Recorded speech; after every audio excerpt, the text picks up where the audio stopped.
बिस्मिल्लाहिर्रहमानिर्रहीम, अस्सलाम वालेकुम। मैं हूं मखदूम शहाबुद्दीन। 25 जनवरी 2026 इतवार का दिन। मशरिक़ वस्ता के हवाले से अहम तरीन डेवलपमेंट्स।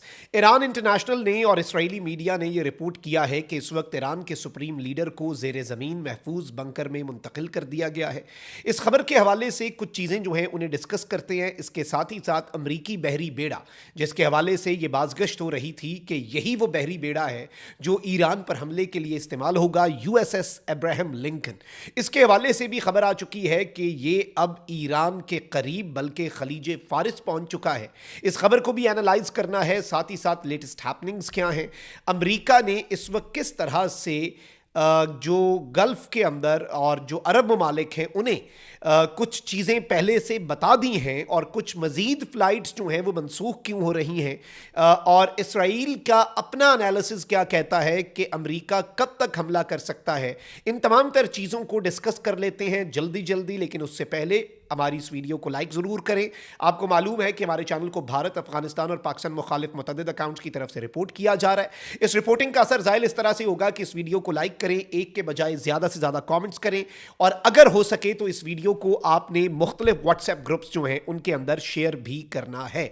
सबसे पहले नाज़रीन इकराम, मैं आपको यह बता दूं कि इस वक्त इसराइल का असेसमेंट जो है वो ये बताती है कि अमेरिका जो है वो ईरान को अटैक तो करेगा और ईरान के ऊपर स्ट्राइक करेगा, और इस वक्त उन्होंने कहा है कि US will definitely attack Iran and that we are entering a key week.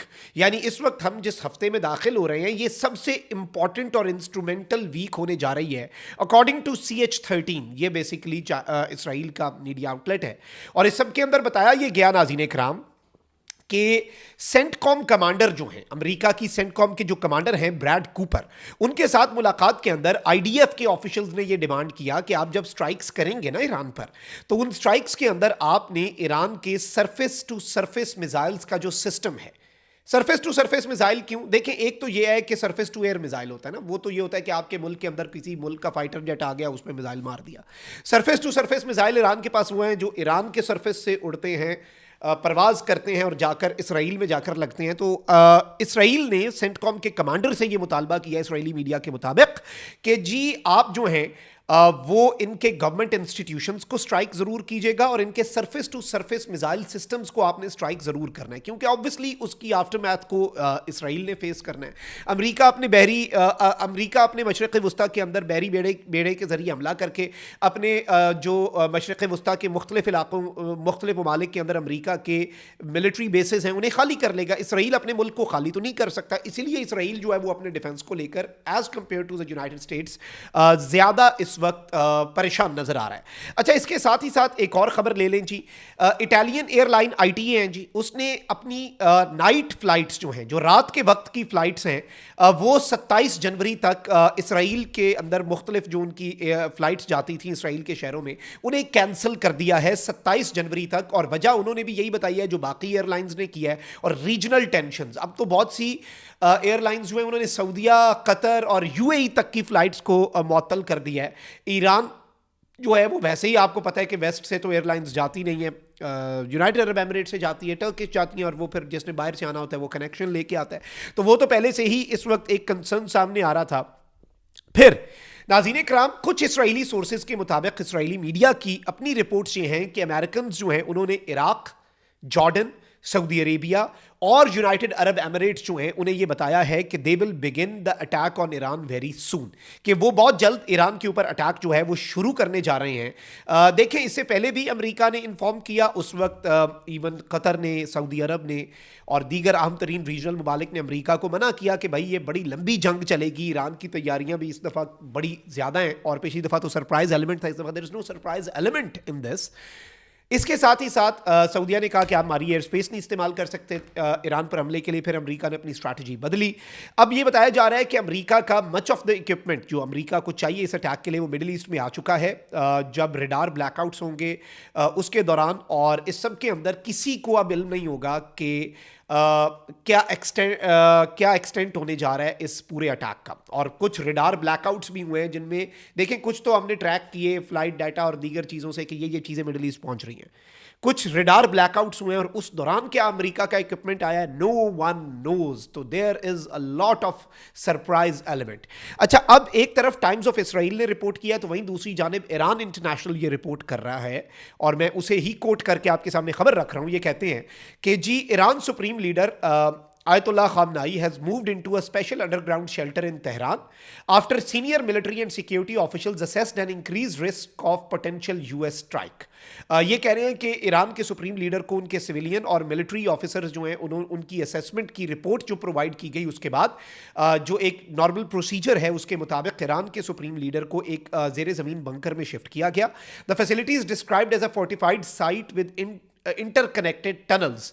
इसे ये बता रहे हैं कि ये जो फैसिलिटी है इसके वाले से ज़रा ये बताते हैं कि ये एक किला सा है ज़ेरे ज़मीन, और इसके अंदर इंटरकनेक्टेड टनल सुरंगें हैं।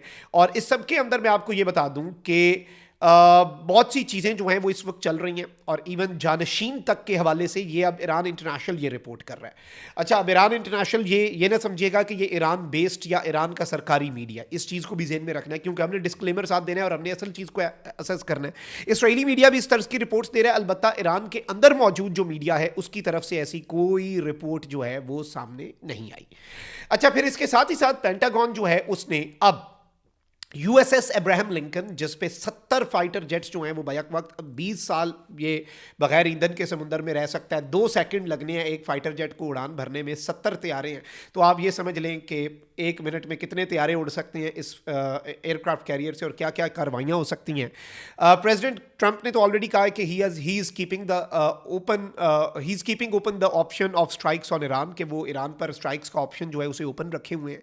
इसमें यह बताया जा रहा है कि अब यूएसएस अब्राहम लिंकन जो है वो मिडिल ईस्ट के अंदर दाखिल हुआ है और खलीज फारिस जो है वो उसकी डेस्टिनेशन बताई जा रही है, और उसके साथ 3 एकम्पनिंग डिस्ट्रॉयर्स भी हैं। अमेरिका के सदर ट्रंप ने यही कहा था कि एक पूरी फ्लीट आ रही है इस जंगी बहरी बेड़े के साथ, यूएसएस अब्राहम लिंकन के साथ साथ 3 डिस्ट्रॉयर्स जो हैं अमेरिका के वो भी पानियों के अंदर इसके आसपास, और एक पूरी फ्लीट और एक पूरी फुल फ्लेज जंग जो है यूं लग रहा है कि उसकी तैयारियां इस वक्त अपने उरूज पर हैं।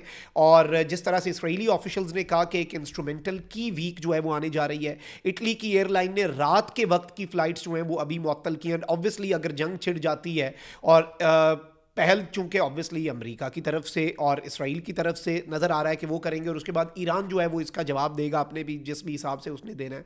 तो इस सब के अंदर इनिशियली जो एयर स्पेस है वो रात के वक्त अगर बंद की गई है तो इसका मतलब है कि रात के वक्त ईरान पर स्ट्राइक होगी, और जैसे ही फिर ऑब्वियसली ईरान पर स्ट्राइक होगी उसके बाद तो फिर पूरे रीजन की एयर स्पेस बंद हो जानी है, क्योंकि ईरान का रिस्पॉन्स क्या आता है। लेकिन अब इसराइल ने यह मुतालबा कर दिया कि ईरान की मिसाइल फैसिलिटीज़ को ज़रूर अमेरिका तबाह करे अपनी स्ट्राइक के अंदर, और ईरान के गवर्नमेंट इंस्टीट्यूशंस को तबाह करे ताकि ईरान जवाब ना दे पाए। लेकिन ईरान जो है उसने भी अपने plan B, plan C, plan D पर ऑब्वियसली हर मुल्क काम करता है, और पिछली दफ़ा ईरान के लिए ये एक सरप्राइज चीज़ थी, इस मरतबा सरप्राइज एलिमेंट भी कम है। ईरान इज़ अपेरेंटली प्रिपेयर्ड, और ईरान मेंटली भी इस वक्त यूं लग रहा है कि प्रिपेयर्ड है for this strike. So let's see चीज़ें किस तरफ को जाती हैं, लेकिन अभी तक की ये डेवलपमेंट्स थी जो कि बहुत इंपॉर्टेंट थी, जो आपके सामने रखना ज़रूरी थी।